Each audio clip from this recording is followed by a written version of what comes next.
morning, everyone. I'm going to just give it a couple more seconds for the waiting room to sort itself out, and then we will begin.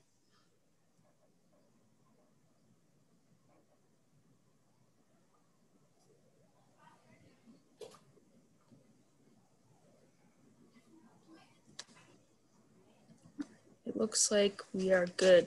So good morning, everyone, and welcome to the Connecting the Dots Between Watershed-Wide Partnerships session. My name is Olivia LeWarn. I'm with the Coalition for the Delaware River Watershed, and I just have a few brief housekeeping notes before we get started. So this session is being recorded, and it will be posted to the CDRW website within the next couple of weeks.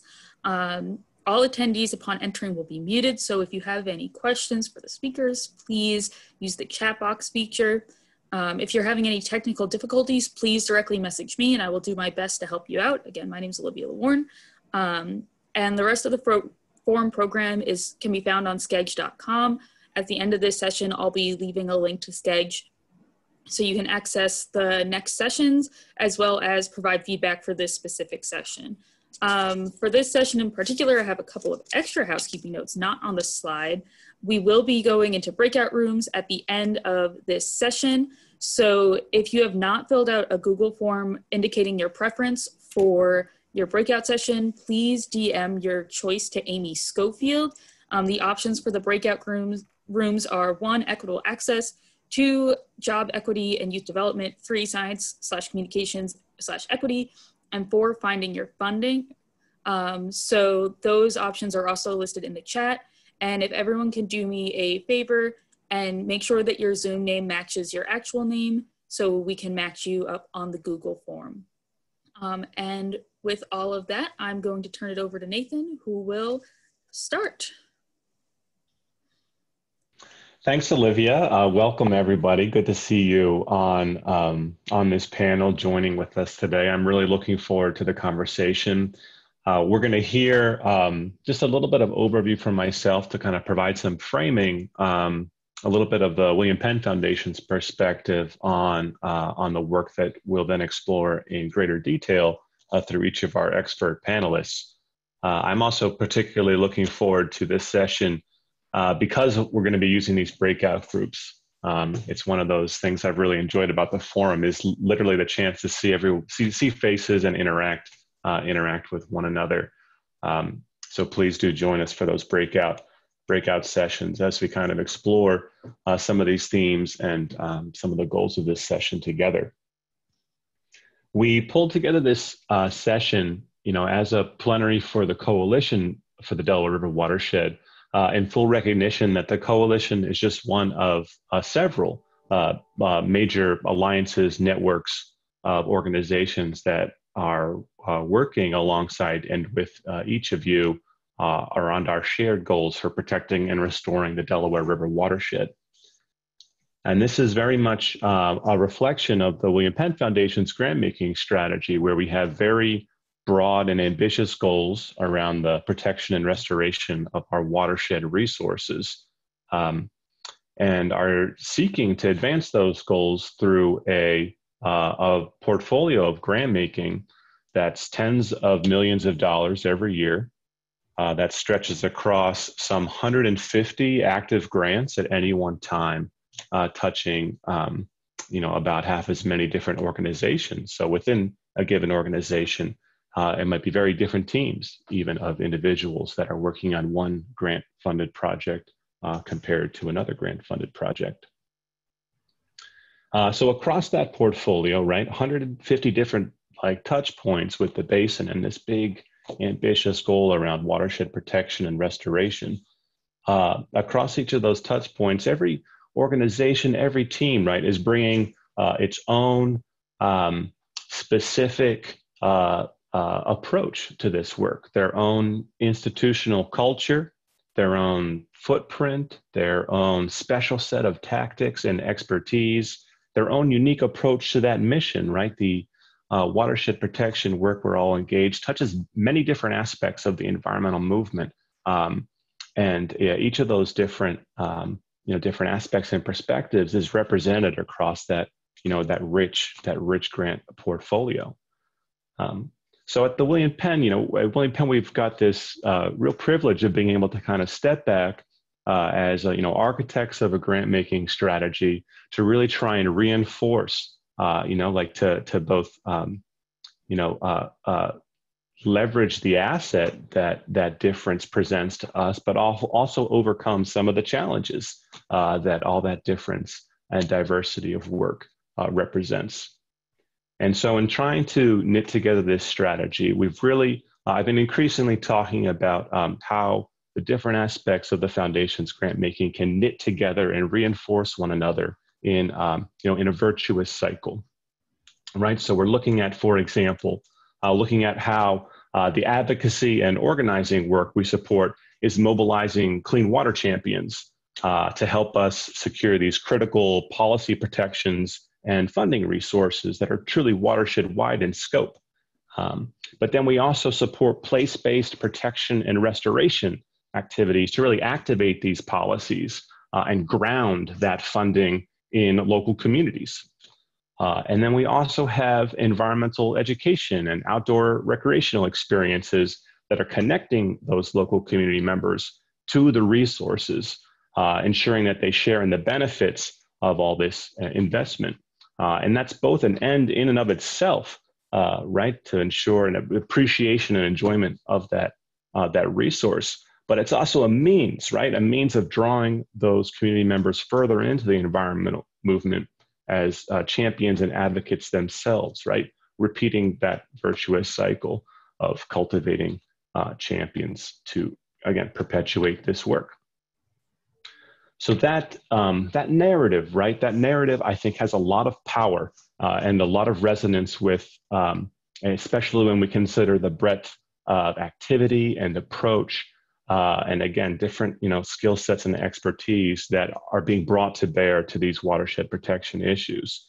But it's still quite a task to foster and facilitate alignment. Right, alignment across organizations who share in many of these values, many of these same kind of like business models or theories of change, but it's challenging all the same. So our focus through our grant making and in partnership with you all, right, has been focused on the creation and support for these different networks, these formalized networks that are bringing organizations together.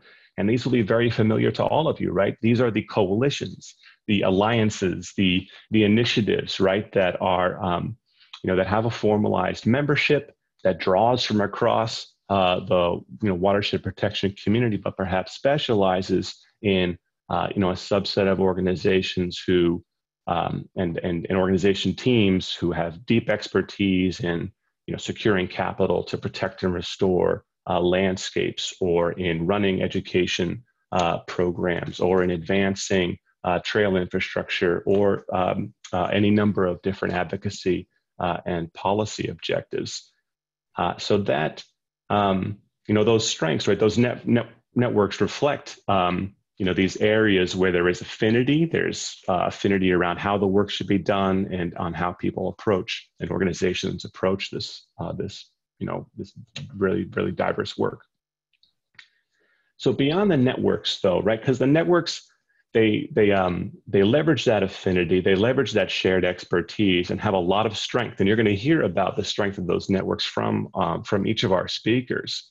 But we've increasingly been exploring ways to reach beyond the networks through support for different frameworks and different approaches to make sure that to facilitate, right, the connection across networks. Because this is that virtuous cycle. It is this overarching strategy that all of us are trying to keep in mind and make manifest in our work.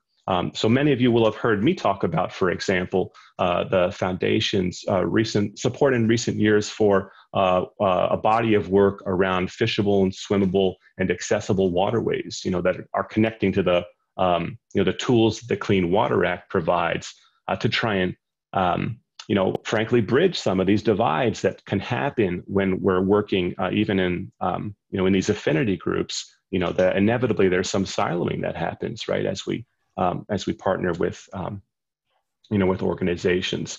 And so the fishable, swimmable work, right, it's intended to facilitate some of those opportunities to reach across networks and better leverage what each of our networks has to offer and better plug those needs. For example, to help ensure that water quality data that's being collected through a network such as the Delaware River Watershed Initiative can be put to work in helping us understand water quality standards under the Clean Water Act and help us to ensure we're getting compliance with strong regulations, or that the narratives around recreation and youth engagement likewise can be used to advance on the ground protection and restoration work, or policy work, such as the case may be. And again, this is just so important because each of these networks has such a unique set of assets, and on drawing on the affinity, right, that's shared amongst the network members, it's really additive and builds a lot of strength. But at the same token, right, that strength can remain underutilized and under-leveraged without that reaching across networks to make best use of what each other has to offer. So that's kind of a bit of what we're going to be exploring today, where we'll hear from each of our speakers in turn, sharing some of their perspective on the network that they're kind of speaking on behalf of, both in terms of the assets and resources that network offers, as well as exploring some of the needs, right? And to begin, brainstorming together how we can make, best use and better use of what each other has to offer in service of our shared interest in protecting and restoring the Delaware River watershed. So with that, I'm going to turn it over to our first speaker, Patrick. So Patrick, you're up. All right. Well, thank you, Nathan. I particularly appreciate your metaphor for the foundation as the architects. And I think that speaks, my experience with architecture and architects, it speaks to a purpose of this panel, which is to help some of the occupants, we'll say, of the building and the users of the building to be able to better understand the vision that the architect had. I think it's not unusual that in complex systems, participants often don't really understand what the connections are. And so I'm excited for this panel today because I think we can help to really draw that out, make some of those connections, and hopefully make us all more effective collaborators in the future. So I also appreciated your comments about each organization bringing their own culture. Even interestingly, you mentioned that within organizations, there can be different teams of people working on different aspects of the work. And I thought I would just mention that at PEC with the Pennsylvania Environmental Council, I serve as a cluster coordinator for the DRWI, while this morning I'm here as the Pennsylvania Vice Chair of the Circuit Trails Coalition. And within my own organization, I have a couple of staff who work primarily on DRWI and watershed issues, and a couple of staff who primarily work on trail development. So this challenge of integration is real, and it's daily, and I see it in my own work, in my own organization. So again, it's exciting to be here to talk about that. I want to mention too that I have the privilege of serving as an initiative steward. Some of you may have heard of that. I think it's a baker's dozen, 13 of us who have been tasked with trying to think about the longer range future of the Delaware River Watershed Initiative. And I know my colleague Carol on this panel will speak to that a bit as well. Let me just say, PEC exists as an organization at the statewide level to create policies and programs that protect and restore Pennsylvania's environment.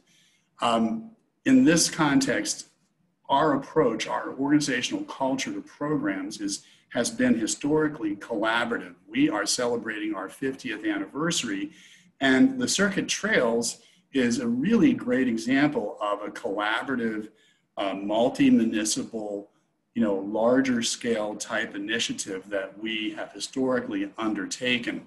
So what you're seeing on the screen in front of you is some of the terrific marketing imagery that, again, due to the grant making of the William Penn Foundation, one of our partners, the Rails to Trails Conservancy, coordinates for us. Could I have the next slide, please? And you'll see the reference there to hundreds of miles of outdoor trails. And our vision is really very simple. It is to be able to walk out your door and head in every direction and spend all day on circuit trails. So in metropolitan Philadelphia, and I mean southeastern Pennsylvania and South Jersey, we have a vision for over 800 miles of connected trails. Today, 350 of those are built roughly. I'm going to speak in round numbers and not be too particular. And we have a goal that within the next 5 years, we would complete roughly 150 more miles. We'd like to get to 500 miles by 2025. Additionally, in our vision statement, I want you to see that we explicitly talk about connecting people to jobs and communities, and maybe most specific to this discussion, parks and waterways. It's no accident because many circuit trails, just because of the history of transportation in our region, follow creeks and rivers. Next slide, please. So here is an image of that network. You know, spanning the Delaware River isn't easy, so there's really just 3 places where we directly connect between Pennsylvania and New Jersey. But it is definitely a multi-state system. The Ben Franklin Bridge is one of those great connecting points. You can see that the ambition goes actually even beyond the specific greater Philadelphia region. Many of the trails where you see an arrow pointing, they are pointing towards Lancaster, Reading, Bethlehem, the Pine Barrens. Several trails will go directly there, and even Wilmington to our south and north to Princeton and even to New York. And next slide, please. I know that many of our awe centers are located on some of these trails. And so again, the point of connection and collaboration is specific and actual and physical. Let me just say that all trails are not circuit trails. Let's be really clear about that. We've set this idea of connectivity as sort of an overarching theme. So the object is to connect points of interest, but it's also to have a quality of trail that is specific as well. We want these to be welcoming to people not comfortable being out in traffic. And so that would be especially true for cyclists, for instance, who aren't, and I'll say recreational cyclists who are not comfortable being in traffic. We need a certain width. We want not necessarily pavement. Let me be really clear about that because this is one that gets a lot of people confused. There's something called fines. You've probably seen them even if you didn't know what they were called, but they create a nice solid surface, but they're a little bit more permeable and they're actually a little less expensive, though they have their own maintenance issues. A grade of less than 6%, which speaks to ADA accessibility. So again, a vision, a part of the circuit trail vision is that folks who are otherly able can utilize these trails to access out of doors and to perhaps get to places they need to go to. And this one maybe is a bit intuitive, but connected to the circuit simply means there has to be a connection. There are lots of municipal trail loops. There are lots of trails inside state and city and county parks. And they're great recreational facilities, but they really don't connect to anything. And that would be a reason why they cannot be a circuit trail. Next, please. So, yes, next slide. We're looking for a bunch of regional benefits. I've hinted at some of these. You know, the idea of an alternative transportation option, which we think is affordable, which speaks to equity and access in and of itself. Cycling and walking and scooters and all the other forms of transportation people use are alternatives that cost less than cars and sometimes even transit. We want to link communities, and I mean diverse communities. We want it to be possible for people throughout our region to connect with each other. Certainly, we think trails can foster economic development. There are studies that show value to real estate adjacent, and then there are health and other economic values. Certainly improving our quality of life, and then again, not least of all, providing access to creeks and rivers. Next slide, please. I'll just underscore again these health and wellness benefits. I think those speak to the connections that are possible here through the Coalition for the Delaware River Watershed and the networks that are part of today's panel, specifically the Alliance, but also programs and initiatives like Get Your Tail on the Trail, an initiative of the Delaware and Lehigh Heritage Area that actually linked the St. Luke's health system with users on the trails. Next slide, please. So I'll just wrap up to say that it was in the summary slide at the start. We are 50 nonprofit organizations who are members. You can become a member if you are interested in advocating for trail development and funding for trails. Send us a letter. Our steering committee would act on your request to become a member. We work closely with more than 15 agencies that run the gamut from PennDOT and New Jersey DOT to the Delaware Valley Regional Planning Commission to our 9 counties. So it's really a big collaboration with a lot of moving parts. Next slide, please. And basically, this is just my wrap up to say to you, we're excited at the opportunity to work with more of you who are on this program today. I wanted to just close with the mention of our JEDI task force, Justice, Equity, Diversity, and Inclusion. We're seeking to translate materials into multiple languages right now. We're seeking to do demographic and focus group work to understand better our usership and our non-usership. One of our big questions is why our use doesn't reflect the diversity of populations in some of the communities where trails are located. And I'd just like to close with Trail Off, which is a project of the PEC and an artist named Adrian Mackey's Swim Pony that will be available to download this week, which is multicultural stories to be experienced on circuit trails. So we're actively working to engage new audiences and new approaches. And the good news is those trail off stories, many of them speak to water. And that was deliberate because we saw it as an opportunity to engage users on the trails. And these are going to be mostly hikers and pedestrians with their surroundings. So that's my story. I look forward to our discussion this morning. Thanks, Patrick. Let me take a moment and, to bridge a little bit to our next speaker. I think there's just a couple points that you close with that are really worth emphasizing for our, our audience here. Obviously, as we work, all of us work to protect and restore these waterways, the ability to access those waterways is one of the chief benefits of that work. And, so we've heard about the Circuit Trails Coalition, as really focused on trails as one of these really important platforms and mechanisms that provide and facilitate that access. And that it's very much about, access to an amenity.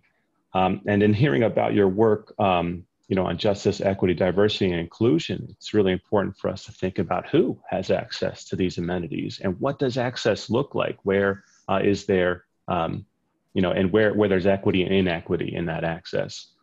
So our next speaker is going to be, Asil is up to share really another important network of organizations working to think, to think about these questions of access and equitable access to the bountiful resources and the fruits of all of our labors to protect and restore the watershed. So with that, Asil, I'll turn it over to you.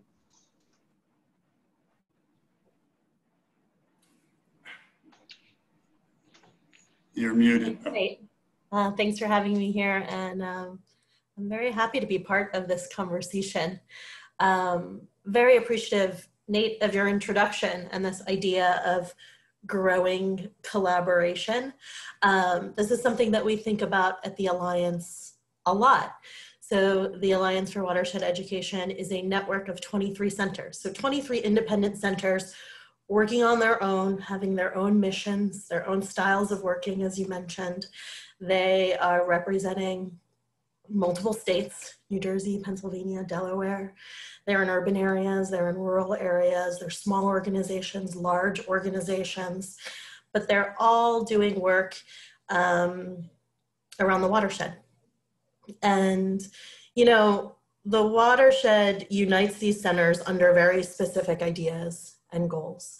And one of those goals, our first goal, is to enhance and increase the diversity of the populations that we're working with that are engaged with the watershed through our education programming. And the second goal is to think about how you can increase and enhance the attitudes related to the watershed, how people are thinking about the watershed, what they think about it, how they engage with it, what their feelings are about the waterways that are around them. And not only kind of their attitudes about it, but also their knowledge about it. How can we share information about the waterways? And thirdly, also to increase and enhance what their intentions are with the water, how they feel about it in the future, what they can do about it, what they can change about it, what they can affect about their waterway. And thirdly, our goals that unite the 23 alliances is this idea of collaboration. How do we work together? How do we take these 23 centers and have them working towards one common goal? How do we express those goals? How do we affect those goals? And how can we do that in a unified way? So the way the Alliance works is multi-leveled, you know, like you'll see partnerships happening between 1 or 2 or 3 Alliance members in small ways. And we're always pushing to find ways to work all together in a unified way over all 23 centers. And I would say the best example of that the Alliance has been doing is their fellowship program. So we have a fellowship program that almost all of the centers participate in, where we bring in, you know, usually college age young people into our centers to learn about watershed education and spend a summer or longer. We've worked to extend those internships so students are staying throughout the year with our centers.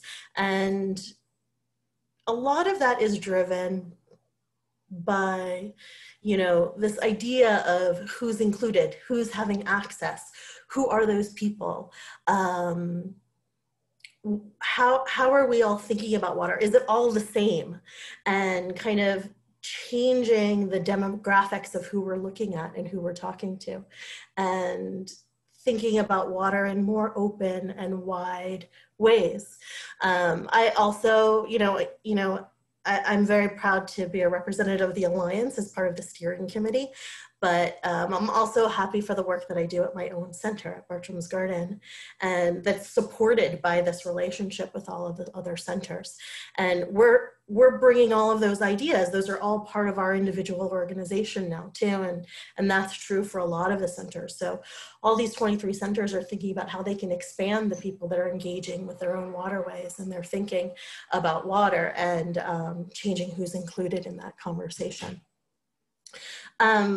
One of the things that we've been talking about recently to expand that kind of unified work of the fellowship is, these are all education centers, so they're working with young people at all different ages, starting very young, and how do you bring all of these young students that are engaging at these centers into this fellowship program to have deeper connections at these centers and with their waterways.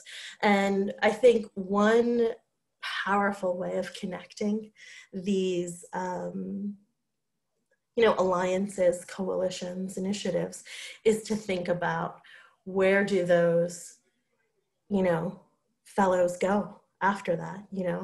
How do you connect them to their interests in advocacy? How do you connect them to their interests in science? That's kind of like one means of connection, you know, that we could have across all of these different coalitions and initiatives and alliances that would be interested in.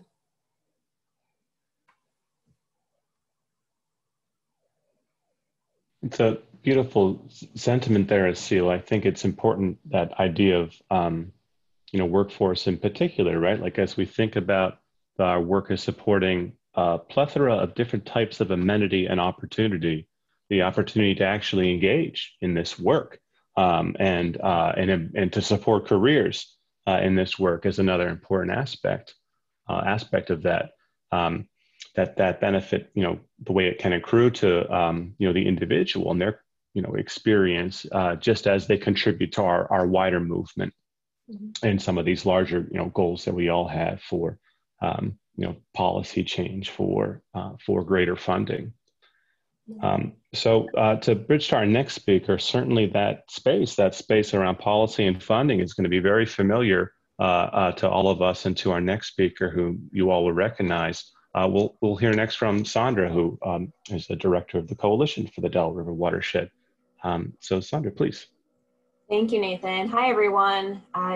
Most of you probably know me by now, but I'm Sandra Miola. I'm the director of the Coalition for the Delaware River Watershed. And the Coalition is a network of more than 150 organizations, ranging from small groups working on the front lines of watershed protection to, you know, regional and national organizations. And what we really try to do and hone in on is to amplify the collective power of all of our members to advocate for a healthy and protected watershed in a way that's unified and inclusive. And, you know, our overall vision is really, you know, I think a vision that a lot of the other networks and partnerships and organizations on the phone will resonate with, and that's to really work towards a robustly funded and sustainably managed watershed to support all of the people and wildlife that rely on it. Next slide, Olivia. In terms of what we do, so we bring people together to work in a coordinated effort toward watershed-wide planning. We serve as a voice for the watershed on both state and federal policy to defend, protect, restore. We offer capacity building to our membership in the form of advocacy and communication support. And, you know, one of our key priorities that, you know, we've had since our founding in 2012 is to advocate for federal funding, on the ground funding for restoration and conservation throughout all 4 watershed states. And in particular, federal funding for the Delaware River Basin Restoration Program. First-time appropriations dollars were allocated to the program back in 2018 in the amount of $5 million. We were thrilled when that came about. The coalition and our members had been advocating for the Delaware River Basin Conservation Act for several years, and you know that advocacy came into fruition with first-time dollars, and then it just kept growing from there with the help of our members and partners that were so integral to this work. So the following year, it grew by 20%. The program received $6 million, and then this year, FY20. 62% increase in the amount of $9.7 million after really growing the brand of the program a bit. And we're currently advocating for $10 million for FY 2021, which we're excited that the House Appropriations Subcommittee on the Interior Bill does include our collective ask. We're just waiting on the Senate. So the program is facilitated by the U.S. Fish and Wildlife Service, and at the center of it is a grant program, the Delaware Watershed Conservation Fund, which is managed by National Fish and Wildlife Foundation, which I know several of you on the phone are grant recipients, either this current round or previous rounds. So our work here is twofold with these federal dollars. We're not only advocating for funding within the federal appropriation space, but we're also conducting widespread outreach to eligible entities to apply for grant funding through the fund. You know, if we can exceed the demand year over year for the program with really creative projects, that's fuel for us to continue advocating for increased funding year over year as appropriate. And to date, it's been a really successful, really big tent idea that everyone has been able to really gravitate toward and get involved in. You know, this is an opportunity that I see for the other networks on the call to collaborate with us, and maybe we can help other networks in identifying projects and so on to advance this on the ground funding and of course an equitable and diverse manner. One other thing we do, our state LEAP program, which is managed by my colleague Kelly Knudsen, which I'm sure several of you know. So the way the state LEAP program works is that one organization in each state serves as our kind of our boots on the ground organizer, a really effective platform where each state adopts state specific priorities, but those state specific priorities also align and elevate the watershed wide priorities that we have with a focus on cross state collaboration. Next slide. So priority setting, every year we do invite our members to submit policy nominations. What do we want to work on for the next year?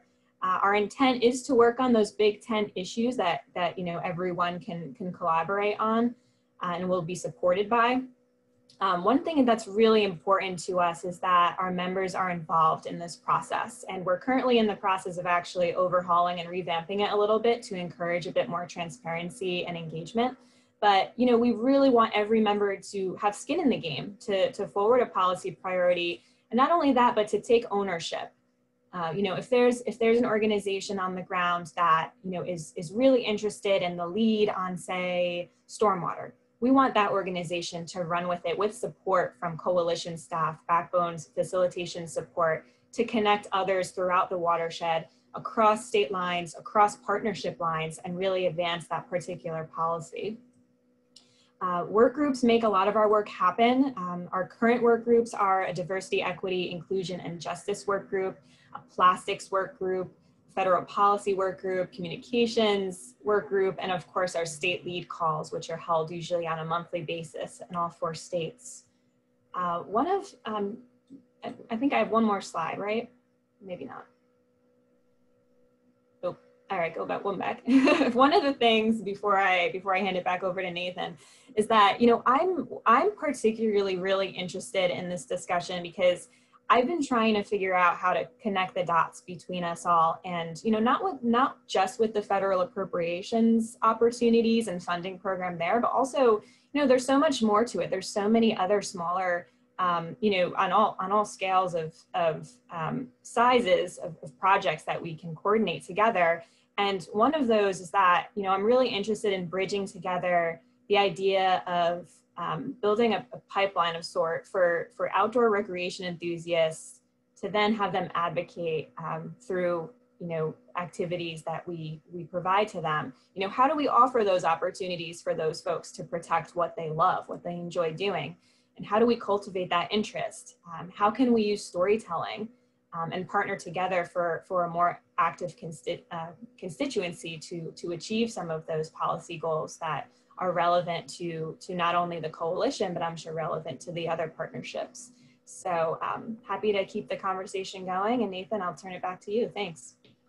No, thanks for that, Sandra. This question of, how we engage more people in the funding, and the advocacy for that funding, I think builds on some of the themes that we heard Patrick and Asil, emphasize, right? Where, especially when recreation is a gateway for so much of this, both in terms of engaging individuals, but also in kind of mounting this narrative for why it's essential, why it's important to get these sources of funding.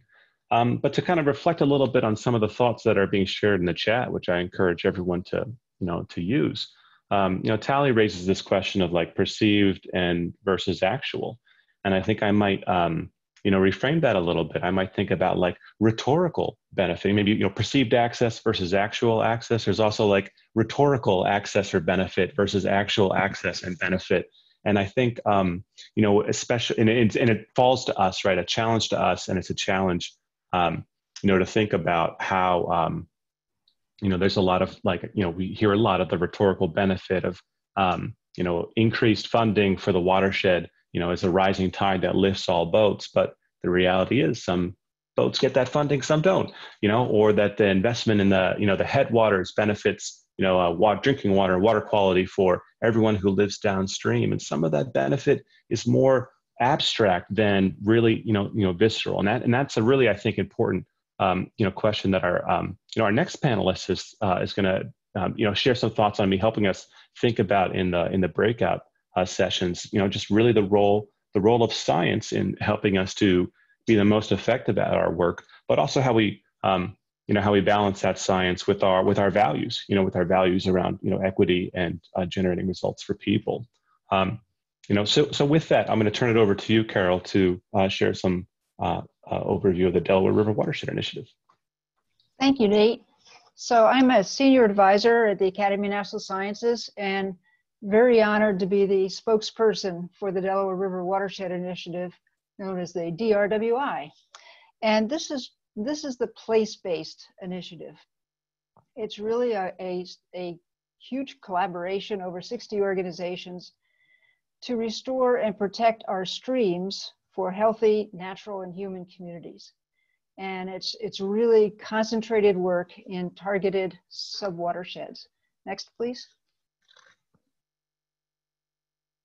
There are 8 what we call clusters of watersheds, all chosen for a specific reason. Next, please. So, and the reasons are specific stressors. And these are stressors that really need to be done from the bottom up. It really involves landowners, et cetera. So one is to minimize loss and fragmentation of forests where water quality is really very high. The next 2 are controlling. How do we better control agricultural runoff and suburban stormwater? And these are really geared toward nutrient protection, reduction of sediment. And then the last is aquifer protection in areas where surface and groundwater are highly connected. Think about South Jersey especially, with the outcome of stream and community health with monitoring and modeling for water quality. Next, please. So I wanted to just discuss some other core values. One of the things that we in Penn Foundation set as a high bar right in the beginning was to build this on a backbone of science so that we could really measure impact of the on-the-ground actions and policy actions.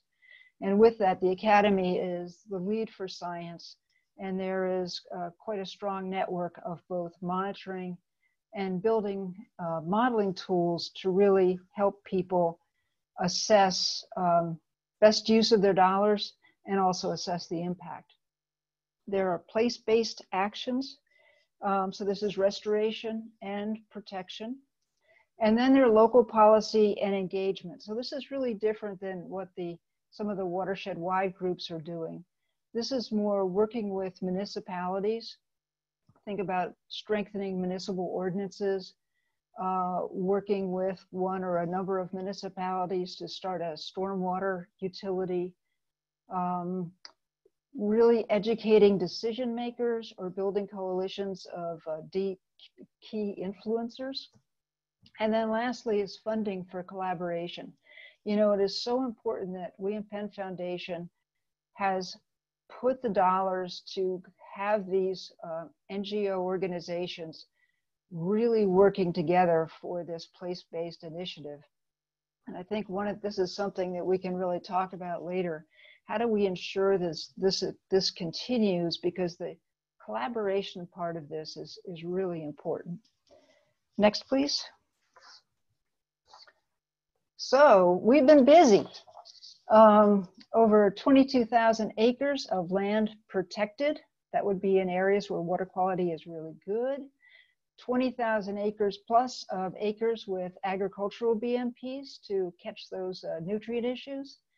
1,500 acres of green stormwater infrastructure, and think about suburban and more of the urban areas.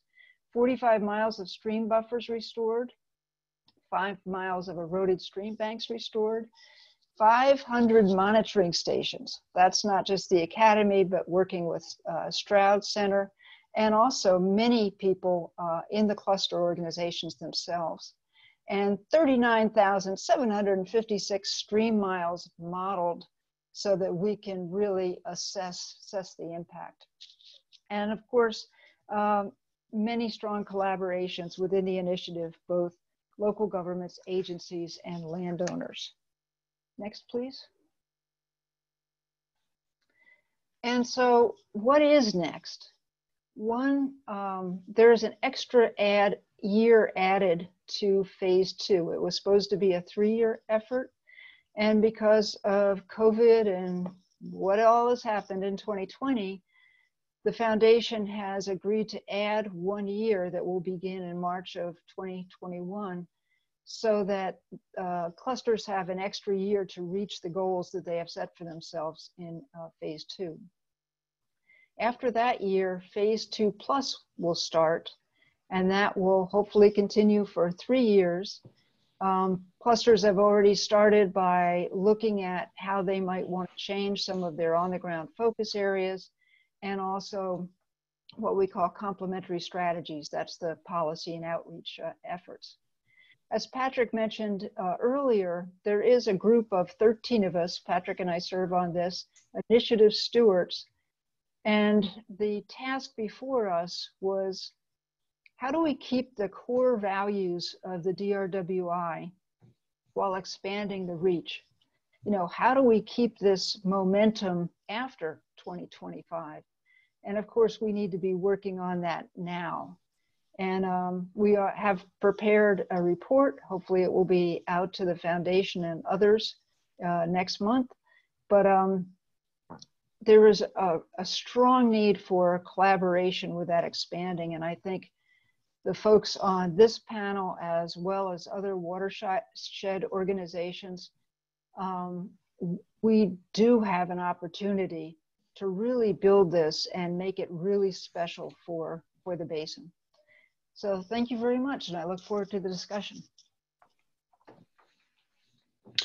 Yeah, no, thank you for that, Carol. You know, to kind of revisit, you know, some of the points you made early in your remarks. You know, I think we're hearing, right, hearing DRWI take up this like responsibility to transform the rhetorical impact to the actual impact, right, to the from the you know, perceived to the actual, to actually deliver and quantify and deliver that benefit, and some of the rigor that's being brought through the DRWI to really concentrating concentrating protection and restoration efforts to deliver that impact, or deliver that benefit, right? Because like benefit is the kind of the idea I really want to lift up here. Seeing some more energy in the chat about access and different aspects of access that are one dimension of benefit that we really are inviting your guys' input on and your discussion around as we consider this larger question of how can we reach across initiatives, how can we engage in that kind of more inclusive expansion that Carol ended with, while also maintaining our core values. So we're going to transition to to our work groups now, but just a few moments on that idea of benefits to kind of with expectations for how you're moving into each of those sessions. We've got a room thinking about access and equitable access specifically. We've got a room thinking about those jobs, that workforce benefit, and how we can make the most of that. A room focused on funding, as the dollars are one of the most appreciable positive impacts of this work, and one on science and communications, right? That basis, that really foundational basis for that work, how much strength we can get from that, and how to make the most of that. So with that, let's break, and I'll see you guys in the discussion rooms, and then we'll. Everyone, so I'm about to send everyone to the breakout rooms. I think I caught all the chats that came in, and I've got the Google form request. If for some reason you didn't submit one, or you're in the room, you want to switch rooms, just send me a text chat and I will move you. Are we still on for 30 minutes, Olivia? Yes. We want to. So we will be reporting back to each other and reconvening. So maybe like 25. Okay, 25, got it. All right, bye guys. I I hope your conversation was as energized as the one I was in.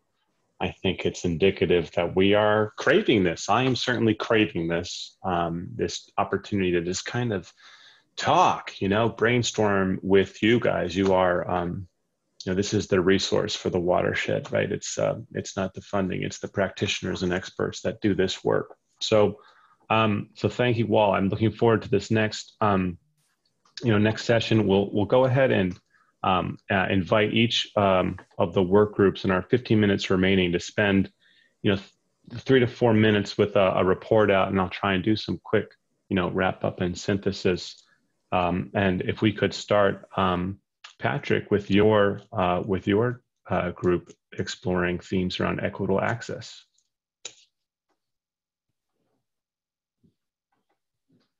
You're muted, Patrick. That must have happened in the transition back, because I didn't do it. Christy Snyder, who was a participant in our group, has agreed to actually present at least a summary of some of the things, a reflection on some of the things that we talked about. Hi. We talked about access and equity issues and what assumptions we're making about who wants to use trails and whether we've actually asked. Also histories of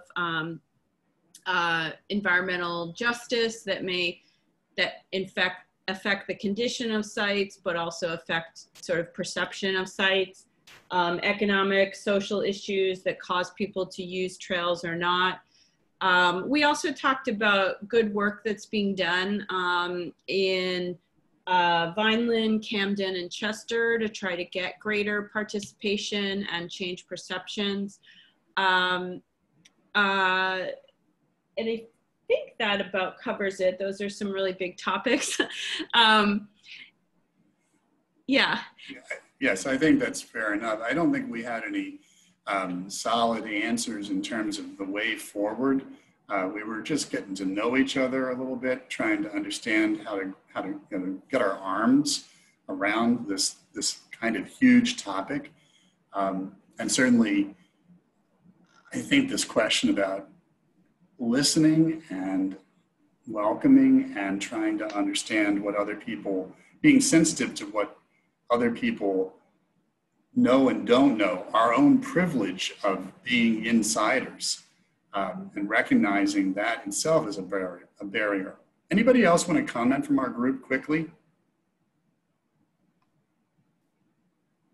All right, thanks. Yeah, Patrick, just real quick, sorry, this is Audrey from the group. I was gonna say I really enjoyed the conversation that we had about barriers and defining them.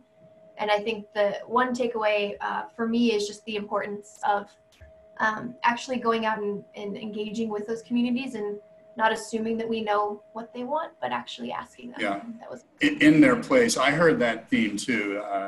And it's interesting because it's in our PEC's inclusionary trail planning toolkit that you can't just hold a public meeting. You need to go sit with people in their community and listen to them. That should be part of the planning process.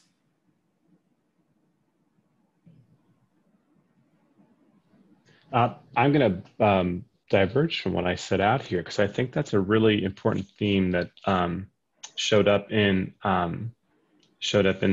Carol's breakout session around science and communication. Just that idea of participatory processes. So, so maybe we could hear from Carol and Eileen, who's graciously agreed to do some reporting out. Thank you, Nate. Yeah. We had a really wonderful discussion, and Eileen, can you take it over? Sure. Yeah, I volunteered so that Carol could facilitate the discussions, but this is such a natural segue because we started off our conversations with you know, communicating the science with underserved communities. And the best way to do that is peer-to-peer. You know, we need it's most helpful when someone within the community with whom you're engaged already provides the messaging. And we did a lot of discussing around that area, a lot of examples in Camden. They have some good peer-to-peer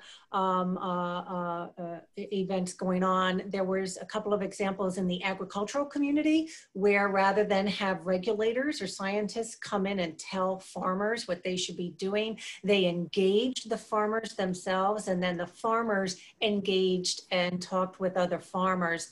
So much more effective than having a regulator or even a scientist coming in, an outsider, if you will. So we talked a lot about the importance of engaging a community so that they can better understand the science that we feel is important for them to know.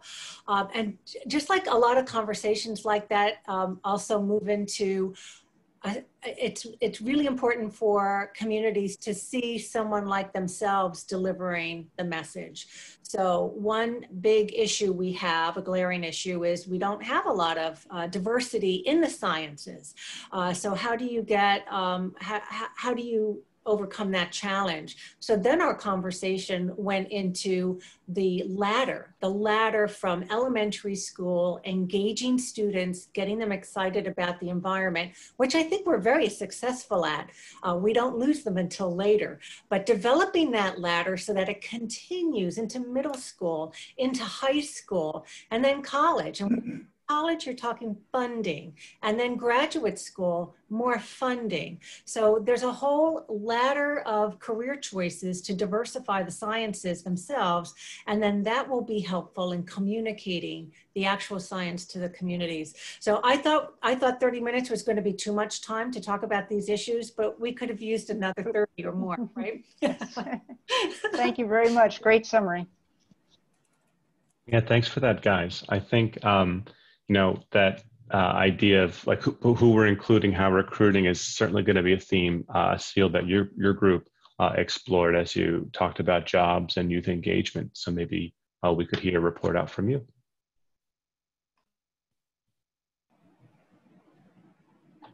Thanks to everybody who was in that breakout. I appreciated the conversation and the questions and the ideas.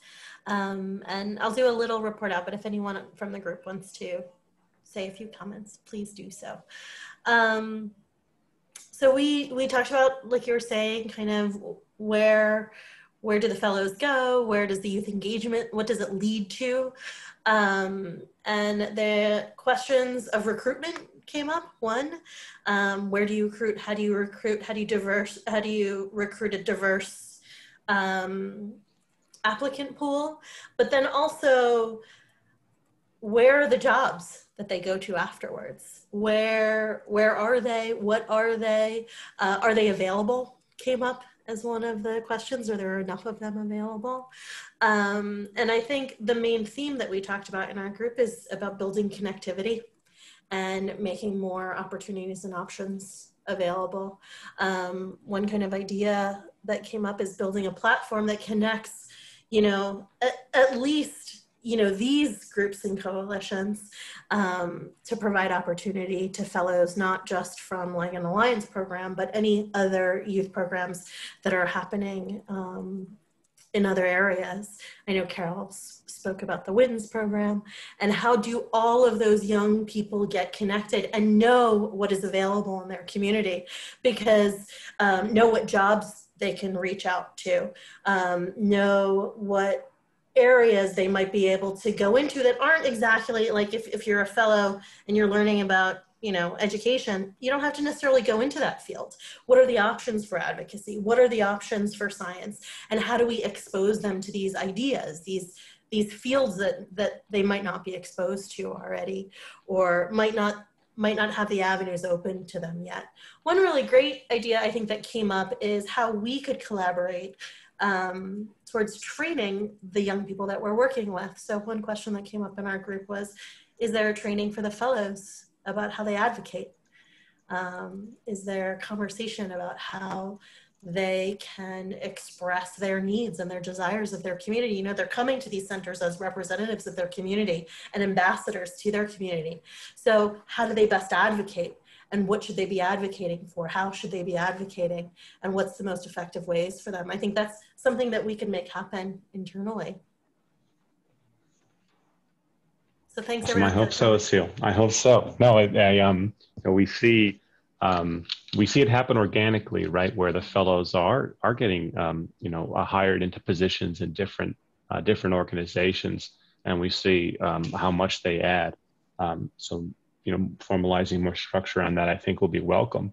And certainly, I think the opportunity for, advocacy as we reflect on the power it means for like a youth leader to go to a town hall meeting, to give testimony, right? To do that legislator meet and greet. So, and I know that was that topic, and the funding topic was one that Sandra, your group explored. So if we could hear from you. Yeah, absolutely. Thanks, Nathan. Yeah, Asil, I would love for the coalition to work with the Alliance on that. That sounds like low-hanging fruit right there. So I'm happy to talk offline on that. Olivia, I'm going to ask for you to put up that map again. Sorry. Carol's team at Drexel at the Academy made this awesome map just showing where each of the network's membership lies, and you can kind of see how crazy and intertwined it looks, right? So Carol, did you want to say anything else about this map? I wanted to make sure we give it its due shout out. No, I just, I hope it can serve to show where there are connections, and we can get folks, talking to each other, but it also shows the gaps. So hopefully it's a useful map to move forward. Yeah, absolutely. Thanks, Carol. And Sandra, if I could just chime in, I mentioned in our breakout group that working with the circuit trails, I think this map illustrates something I said, which is I think of the AWE centers and many of the organizations involved here as kind of the education committee of the circuit trails, because the circuit trails is focused much more so on promoting the system, creating and building the system, which is itself a really hard and heavy lift. And so I think we're eager to have others use the system and partner and work with us to make the system of trails valuable in environmental outreach and education and community engagement. Yeah, great point, Patrick. And thanks again to Carol and her team. Oh, you're on mute, Carol. If anybody wants a copy of this map, just let me know and we can forward it to you, or I guess you can get it through the coalition also. Yep. Excellent. And yeah, I know we're at time. I'm going to continue, but if folks need to drop off, totally fine. If you can stay on, even better. But so I facilitated our funding breakout session.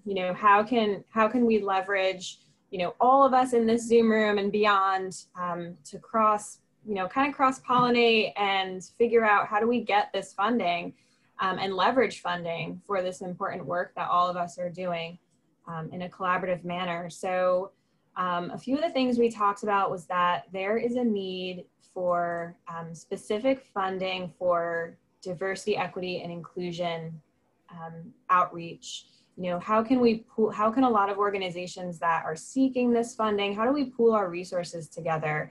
We didn't come up with quite the answer yet, but I'm thinking that hopefully relationships can be built and leveraged when it does come for an organization to start thinking about trainings for your organization. Okay, what other group is already funded for that work, and how can we leverage that funding and pool resources for kind of a bigger bang for your buck, right?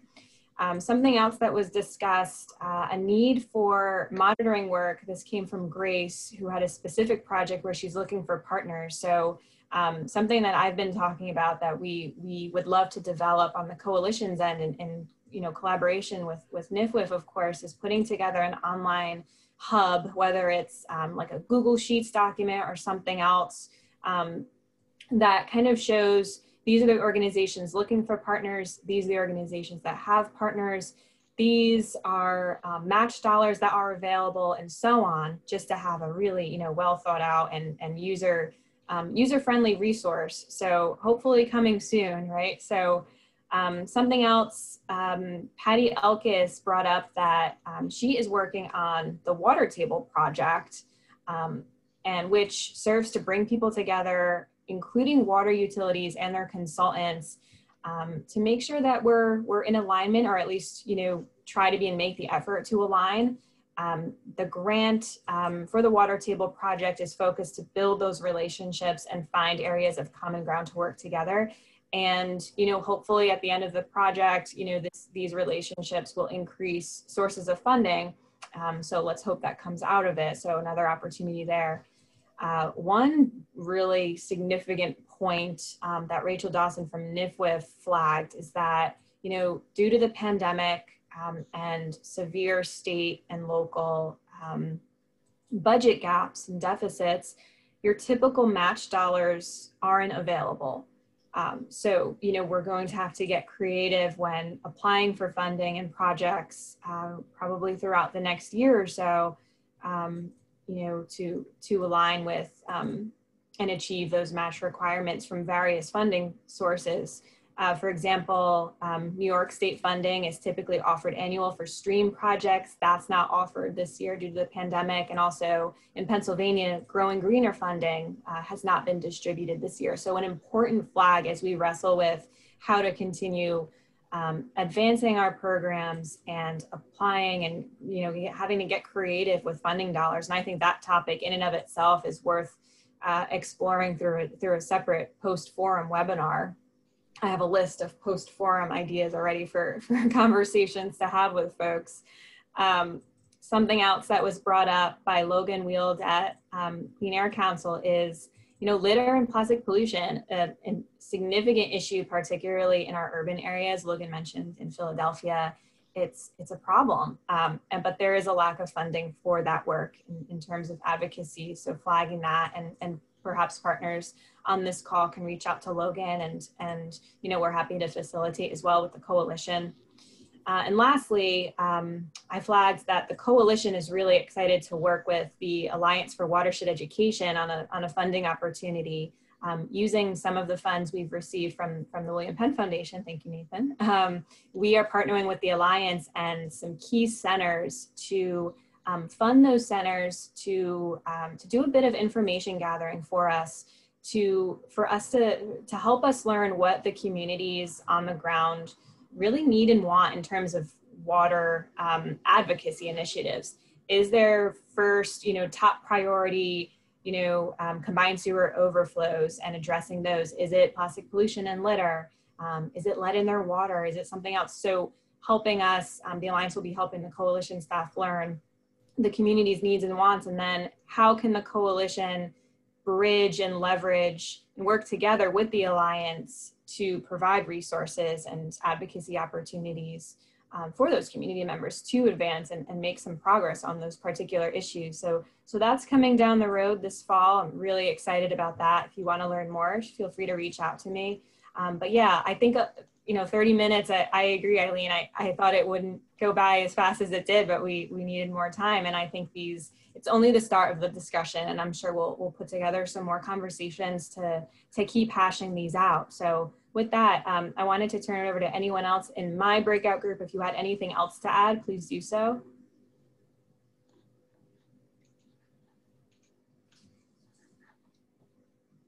Okay, Nathan, back to you. Well, thanks for that, Sandra. It's no surprise that we're seeing some convergence of themes across this discussion, right? That reflects the times we're in and the difficulties, right? That have been, come to light these past months. So as we see this common emphasis on, participatory processes, a more inclusive movement, whether it's youth engagement or advocacy partnerships, I think we're seeing this reflection, right? Like our movement is reflecting, this national conversation and national movement for Black lives and racial justice, just as it's, reflecting the same kind of, urgency around advocacy in a year where we're coming up on a presidential election, right? And the real possibility of significant policy change and role for advocacy. So it's, it's this fishable swimwear work I mentioned in my introductory remarks. It's an intentional framework that the William Penn Foundation moved forward to try and facilitate, partnership and collaboration across these networks. The basis for that was really looking at where was our strength, right? Well, the Clean Water Act as the basis for that was based on where was their strength, where was their momentum.